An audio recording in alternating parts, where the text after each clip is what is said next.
not going to try to compete in the the really the American Idol type of level ever. Just forget about that. That's a whole different. To me, it's a different industry. Mm-hmm. But there is.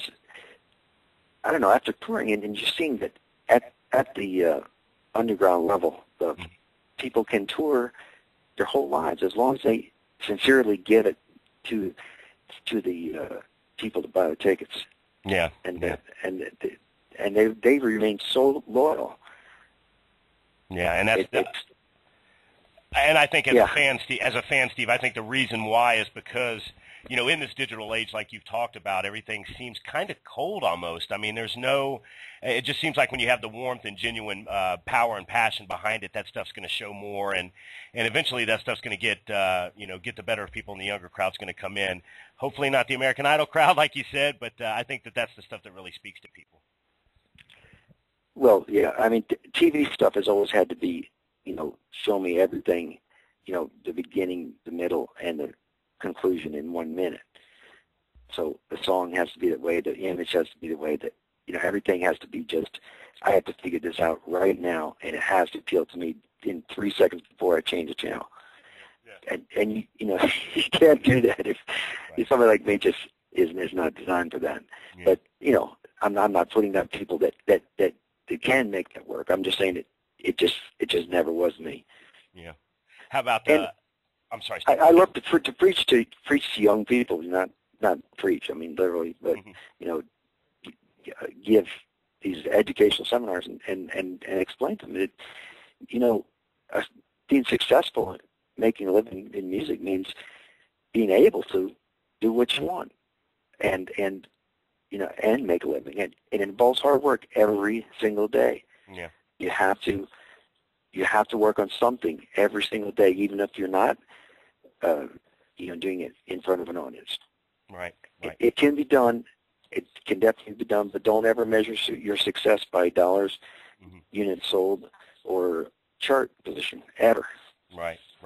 And speaking to a virtuoso like yourself, obviously, Steve, considered one of the best guitarists of your generation. When you go to these clinics, when you do these in stores, when you talk to young players, is there, when you listen to new music, is there anybody maybe that we don't even know about that's been around for a while, or somebody new that you would recommend? I was interested to hear that from you. Is there somebody that you're digging right now, Steve, that other people probably don't know about? Wow, a good question. One thing I'm not great at is names. Like we've heard a lot of people play in the process of touring, and so many good players.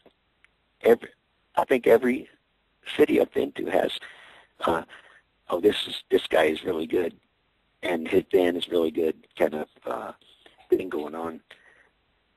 And I don't know. I think that if there's somebody you like on a national or a worldwide level, there's a very good chance that, just a few hundred miles away, there's somebody just as good playing, in a small club or trying to play in a small club. So I'm dodging the question because I can't answer the names. Put Steve on the spot. We made Steve Morse speechless. Hey, no, I don't mind being put on the spot. It's just, I just don't count a lot of names. Roger's really good. Roger's really good at that. No, Roger's in Deep Purple. No, that's fine, Steve. We know you've been real busy with everything else, and it's hard to focus on other people's music when you're so focused on all the projects that you've got going on.